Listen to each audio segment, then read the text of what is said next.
En France, nous sommes 70% à porter des lunettes ou des lentilles après 20 ans, tandis que 96% de la population déclare des troubles de la vision après 50 ans.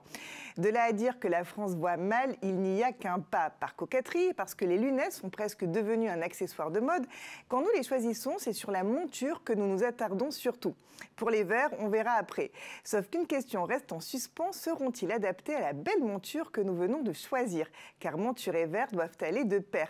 C'est précisément ce que nous allons vous démontrer aujourd'hui grâce aux précieux conseils de Céline Toracinta, directrice marketing de Nikon Verres Optiques, et Marie Sauvage, responsable développement et nouveaux produits et opticienne de formation.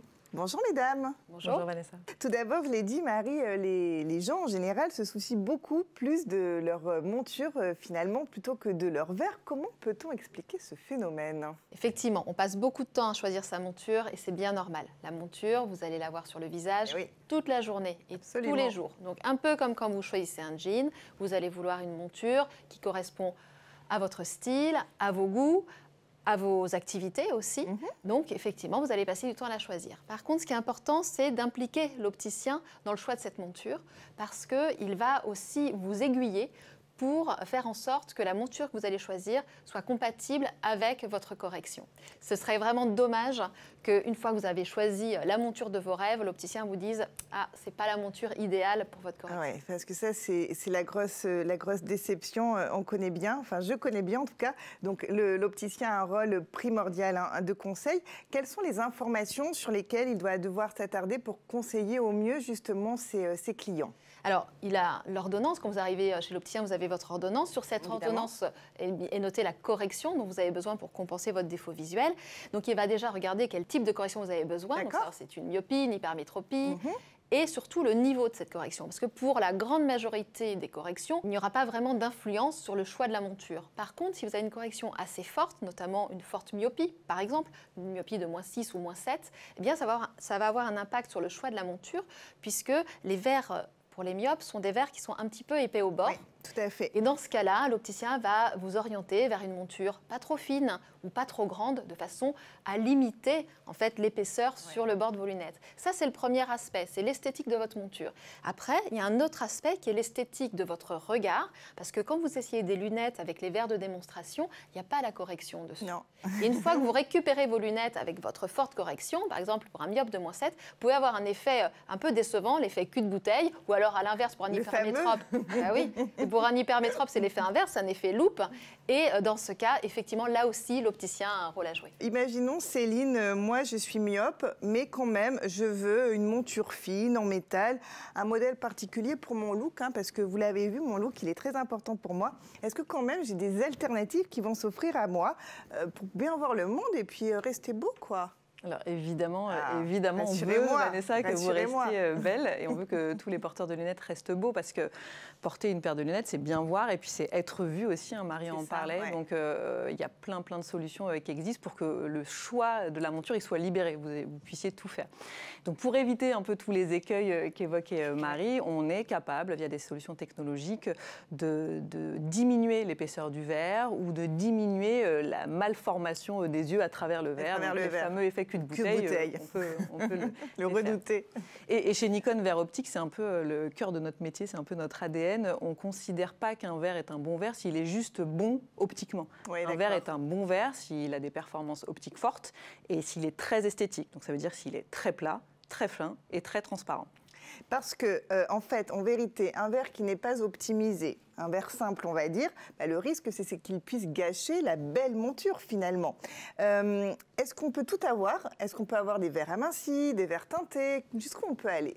On peut aller vraiment partout, sans limite. Et vous parlez des verres teintés, donc ça peut être un petit peu plus simple pour les gens qui nous regardent, parce que parler d'esthétique sur un verre transparent, parfois, c'est pas très concret. Et donc, là, on peut être un petit peu plus concret avec des verres teintés.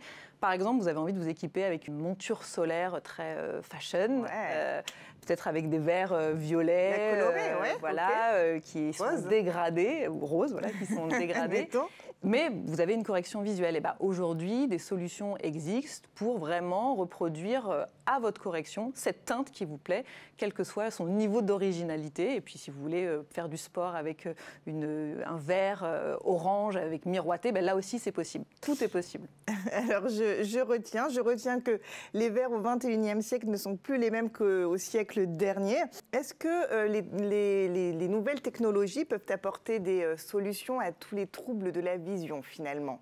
Absolument. Aujourd'hui, avec l'éventail de solutions que nous avons en termes de verres, en fait, il est inconcevable d'avoir une jolie monture avec des verres qui ne la mettent pas en valeur. Ouais.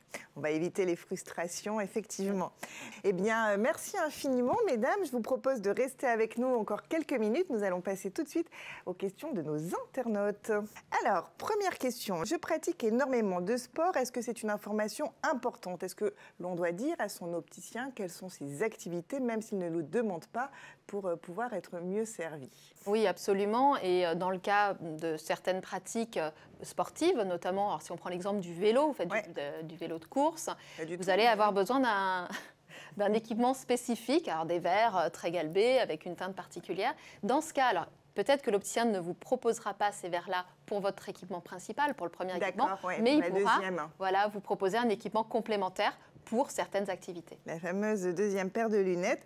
Alors, ah oui, ça c'est intéressant. Et puis-je avoir le choix de la marque de mes verres et chez tous les opticiens? Parce que c'est vrai que moi, je ne regarde jamais, enfin, je ne sais pas d'où viennent mes verres, par exemple. Alors, je suis contente que la question soit posée parce que oui, en effet, vous avez le droit, comme dans n'importe quel commerce, de connaître la marque de ce que vous achetez et la marque de vos verres. Et puis, l'opticien, en fait, a à sa disposition plein de marques, plein de verres différents, encore une fois. Donc je peux lui dire, je veux la dernière technologie Nikon. N'hésitez pas. Mais vous pouvez en effet lui dire cela et après il vous proposera ce qui correspond le plus à vos besoins. À vos besoins. Alors dernière question enfin, la question qui tue toujours, je ne sais pas qui va y répondre, je vais vous laisser décider. Mesdames, forcément c'est la question du prix.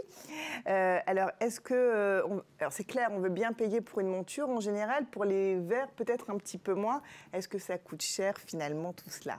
Alors, si on fait l'investissement pour une belle monture, pour être beau, il vaut mieux que le verre soit aussi beau, parce que sinon, le tout ne sera pas aussi beau qu'on l'avait imaginé. Voilà, c'est ça. Donc oui, ça coûte un petit peu plus cher qu'un verre standard, mais en tout cas, le verre épousera parfaitement la monture que vous avez choisie, et le look que vous avez envie d'avoir sera totalement respecté. Donc, Merci infiniment Céline, merci infiniment Marie. Merci beaucoup, merci à vous tous de nous avoir suivis, puis je vous dis à très bientôt pour de nouveaux épisodes d'Expertise Santé.